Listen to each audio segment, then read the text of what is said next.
తెలంగాణకి వందనాలన్న. నా request voice clear ఉందా అన్న? నిన్న ఉత్తమ్ కుమార్ రెడ్డి గారు కరీంనగర్ జిల్లాలో పర్యటించడం జరిగింది. ఈ ఉత్తమ్ కుమార్ రెడ్డి గారు సివిల్ సప్లై మంత్రి కూడా. ముఖ్యంగా మీరు జిల్లాలో పర్యటించినప్పుడు గ్రామ సభలలో ఎక్కడో కాడ అటెండ్ అయినట్టు పేపర్లలో పత్రికల్లో చూసిన. నేను ఉత్తమ్ కుమార్ రెడ్డిని మీ ద్వారా కొన్ని ప్రశ్నలు అడగదలుచుకున్నా. ఉత్తమ్ కుమార్ రెడ్డి గారు గ్రామ సభలలో మీరు నగరంలో జరిగిన గ్రామ సభలు, గ్రామ పంచాయతీలో జరిగిన గ్రామ సభలలో ఒకే తీర్మానం, ఒకే 12,000 మేము ఇస్తున్నాం మీకు ఎకరానికి. నాకు అర్థం కాదు, కరీంనగర్ నగరంలో ఎన్ని ఎకరాలు ఉన్నాయి ఇప్పుడు ఆయనకు తెలియదు పాపం. అంటే ఆ తీర్మానాలను 15,000 ఇస్తాం అని చెప్పిన మాట మరిచి 12,000 ఇస్తున్నాం 12,000 ఇస్తున్నాం అని తీర్మానం చేసే ప్రయత్నం చేశాం. ముఖ్యంగా రెండే అక్కడ ఉన్నాయి. ఏంటంటే కేవలం ఒకటేమో ఇందిరమ్మ ఇండ్ల కోసం దరఖాస్తు, రెండవది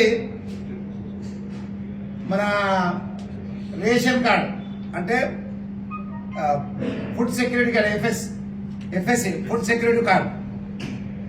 వీటి కోసం దరఖాస్తులు ఆన్లైన్లో ఇంత పూర్వమే చాలా మంది మా పిల్లల పేర్లు యాడ్ చేసుకోండి, లేకపోతే కొత్త రేషన్ కార్డు మాకు ఇవ్వండి అని ఆన్లైన్లో మీరు పెట్టడం జరిగింది. మరి వాటిని పరిగణలోకి తీసుకున్నారా? వాళ్ళ 11-15 లక్షల మంది దరఖాస్తులు పెట్టుకున్నారు కదా, వాటి గురించి ఏమైనా పరిగణలోకి తీసుకున్నారా? ఇంకొక విషయాన్ని కూడా మీకు చెప్తున్నా, ఏంటంటే మేము దరఖాస్తు ఇస్తే ఒక రసీదు కూడా ఇస్తలేరు. ఎంత దుర్మార్గం అండి! వాళ్ళు ఫామ్ నింపుకొని కష్టపడి మేము దరఖాస్తు ఇస్తే మాకు ఎంక్వైరీకి వస్తారు, మేము దరఖాస్తు ఇస్తే మాకు రేషన్ కార్డు వస్తుందనే నమ్మకంతో, విశ్వాసంతో కొన్ని వేల మంది, లక్షల మంది దరఖాస్తులు పెట్టుకుంటే అక్కడ ఫామ్ సప్లై లేదు, ప్లస్ వాళ్ళే జిరాక్స్ తీసుకొచ్చుకొని ఫామ్ తీసుకొని నింపుకొని ఇస్తే ఒక రసీదు మాత్రం ఇస్తలేదు.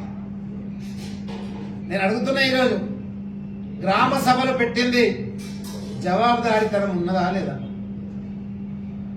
జవాబుదారీతనం నీకుందా? ఉంటే మరి ఎందుకు రసీదు ఇస్తలేవు? మేము బలవంతంగా నగరంలో జరిగిన 1-2 వాటిలో మేము చేసినప్పుడు బలవంతంగా ఒక రిజిస్టర్లో రాపించడం జరిగింది. మరి ఎంత దుర్మార్గం అంటే నిజంగా. మరి ఎవరిని పోయి అడగాలి? ఇంతకు ముందు గ్రామ సభలో జనగణన పేరు మీద, కులగణన పేరు మీద మీరు ఆల్రెడీ సర్వే చేసిండ్రు. మొన్న గ్రామ సభలో ప్రకటిస్తున్నారు. మీరు ఏమని ప్రకటిస్తున్నారు? ఎలిజిబిలిటీ, రేషన్ కార్డు వచ్చినంత ఎలిజిబిలిటీ. కానీ ఒక మాట నేను ఉత్తమ్ కుమార్ రెడ్డిని గుర్తిపిస్తున్నా. గ్రామ సభలలో మీరు అన్న మాట ఏంటంటే లబ్ధిదారులను ఎన్నుకుంటాం, గ్రామ సభలలో లబ్ధిదారులను ఎన్నుకుంటాం అన్నారు. మరి ఎక్కడ బాయ్? మీరు ఇచ్చిన కులగణనలకి దాంట్లో తీసుకొని అందులో ఒక టిక్కు పెట్టమన్నారు, టిక్కు పెట్టిండ్రు.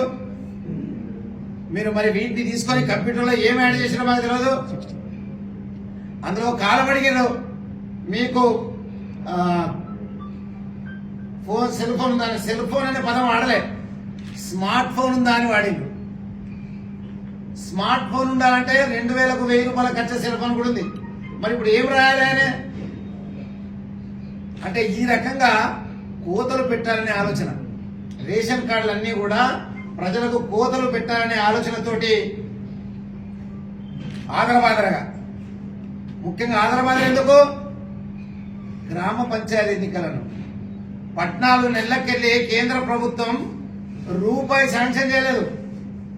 గ్రామ పంచాయతీ ఎలక్షన్ చేయాలి, అప్పుడే మేము అన్ని కూడా మీకు ఇస్తామనగానే ఇప్పుడు గ్రామ పంచాయతీ ఎలక్షన్ పోవాలని ఆదరబాదరగా గాబరగా పరిశాన్ అవుతూ ముందే ఉత్తమ్ కుమార్ రెడ్డి మాట్లాడితే అర్థం కాదు, చెప్తే పడదు, అట్లున్నది ఆయన పరిస్థితి.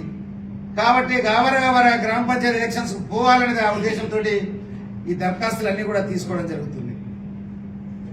నేను అడుగుతున్నా, మీరు అక్కడ రేషన్ కార్డు ఇస్తా అన్నారు కదా, ఎక్కడ ఇయ్యలేదు. ఉదాహరణకు కుటుంబంలో అన్నదమ్ములు 4-3 ఉంటే పెళ్లి చేసుకుని బయటికి వెళ్తే అందులో ఒక్కరికి అత్తే మిగతా 3 సంగతి ఏంది? ఇంకా దుర్మార్గం ఏంటంటే గ్రామ పంచాయతీలో పనిచేసే డైలీ వేజెస్ లేబర్స్ కు కూడా రేషన్ కార్డు ఇవ్వలే, రిజెక్ట్ చేస్తున్నారు. మున్సిపాలిటీలో పనిచేసే లేబర్లకు కూడా గవర్నమెంట్ ఎంప్లాయ్ అంటుండ్రు. నాకు అర్థం కాలేదు ఏదో. అంటే ప్రధానంగా ఏమర్థమైందంటే ఎట్టి పరిస్థితులు మాత్రం రేషన్ కార్డులు ఇచ్చే ఉద్దేశం లేదు, కేవలం ఇది ఎన్నికల స్టంట్ మాత్రమే అని మాత్రం క్లారిటీగా అర్థమైపోతుంది. ఇంకొక విషయం ఏంటంటే ఉత్తమ్ కుమార్ రెడ్డి గురించి, ఆయన ఎక్స్ సర్వీస్ మ్యాన్, దేశానికి సేవ చేసిన, పాకిస్తాన్ యుద్ధంలో బరాబర్ కొట్లాడినా అని అక్కడక్కడ చెప్పంగా వినడం జరిగింది. అవన్నీ ఉత్తమాటలే. నేనేమంటున్నా అంటే ఉత్తమ్ కుమార్ వాళ్ళ అమ్మ నాన్న పేరు పెట్టిన దాని పేరు ఉత్తమ్ కుమార్ రెడ్డి. నిజంగా కూడా ఆయన ఉత్తుత్త మాటలు మాట్లాడతాడు, ఉత్తర ప్రగల్భాలు పలుకుతాడు. నేను వాళ్ళు పెట్టిన అమ్మా నాన్న పేరును సార్థక నామదేవుడైపోయింది. నేను అట్టి ఉత్తర మనిషి, అని ఉత్తుత్త మనిషే. ఆయన సివిల్ సప్లై చైర్మన్ అయినప్పటి నుంచి ఈ రోజు వరకు